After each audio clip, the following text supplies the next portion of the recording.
नमस्कार. आज आपण करणार आहेत सोया वेज दालच्या करणार आहेत. ते झटकीपट होत आहे. सोयाबीन आणि दुधी भोपळा टाकून केली म्हणजे चवीला एकदम भन्नाट असं होत आहे की छान असा दालच्या तयार झालेला आहे.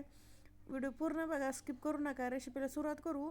अर्धा वाटी चणा डाळ घेतलेली, 4 ते 5 तास चांगली भिजत ठेवायची. भिजत ठेवली पटकन शिजते. चांगली चणा डाळ भिजलेली पहिलं 2 ते 3 पाण्यात स्वच्छ धुवायचं आणि मग भिजत ठेवायची. त्याला इकडे सोयाबीन पण भिजत ठेवलेली 15 ते 20 मिनिटासाठी नॉर्मल पाण्यामध्ये ठेवायचं. थंड किंवा गरम पाण्यामध्ये ठेवायचं नाही, आपलं साधं पाण्यात ठेवायचं. सोयाबीन चांगली भिजली की त्याला चांगलं पाणी काढून घ्यायचं. असं चांगलं हाताने जेवढं पाणी निघून तेवढं पिळून काढायचं. सगळी सोयाबीन असंच पाणी काढून घेणार आहे. इथं ही डाळ पाणी काढून घ्यायचं आणि ती कुकरमध्ये टाकून घ्यायची. सगळी पूर्ण डाळ टाकून घ्यायची कुकरमध्ये. ही सोयाबीन पण टाकायची. 2-3 हिरव्या मिरच्या, 1 छोटा चमचा मीठ टाकायचं आणि थोडीशी हळद टाकायची आणि पाणी टाकायचं. भरपूर असं पाणी टाकायचं कारण चणा डाळ भरपूर असं पाणी टाकावं लागतं. एकदा हे सगळं चमच्याने असं मिक्स करून घ्यायचं आणि मिक्स करून घेतलं की कुकर झाकण लावायचं आणि 4 ते 5 शिट्ट्या मिडियम गॅसवरती करून घ्यायच्या. मिडियम गॅसवरती करायची. 4 ते 5 शिट्ट्यामध्ये चांगली अशी डाळ शिजते. तोपर्यंत इकडे कढईमध्ये मोठे 2 चमचे तेल टाकून घ्यायचं. छोटा चमचा जिरे, 1 तमालपत्र, 3 ते 4 काळी मिरी, 3 ते 4 लवंग टाकायच्या, दालचिनी टाकायची.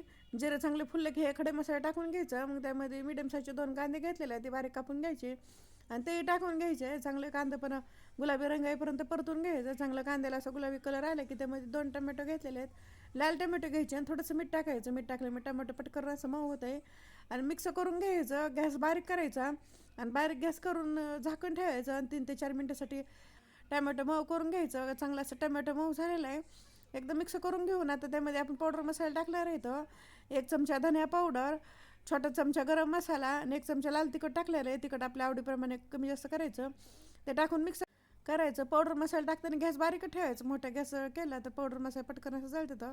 ते चांगलं मिक्स करून घेतलं की दुधी भोपळा टाकून घ्यायचं. त्यामध्ये वरचं साल काढून स्वच्छ धुवून घ्यायचं आणि मग टाकायचा आणि थोडंसं मीठ टाकून घ्यायचं.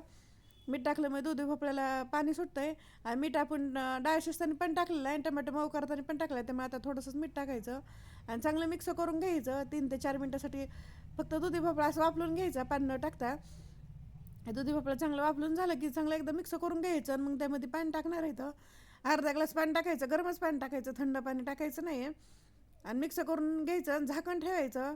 झाकण ठेवून चांगलं 8 ते 10 मिनटासाठी भोपळा शिजून घ्यायचं. इकडं डाळ चांगली शिजलेली, सोयाबीन पण शिजलेली. एकदा असं फेटून घ्यायचं डाळीला आणि सोयाबीनला. पण सोयाबीन असं पूर्णपणे बारीक करून घ्यायची नाही आहे. तर चांगला असं दुधी भोपळा शिजलेला आहे, एकदम मऊ असं झालेला आहे. एकदम मिक्स करून घेऊ.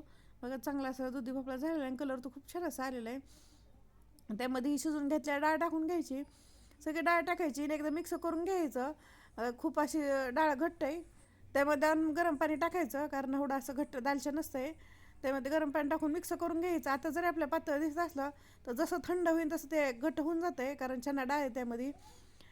हे चिंचेचं पाणी टाकायचं आणि मिक्स करून घ्यायचं आणि उकळी आली की झाकण ठेवायचं आणि 4 ते 5 मिनटासाठी बारीक गॅसवरती दालच्या सगळं शिजून घ्यायचा.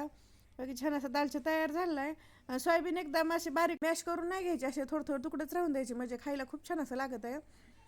बघा छान असं दालच्या तयार झालं आहे आणि थोडीशी कोथिंबीर टाकून एकदम मिक्स करून घ्यायचं.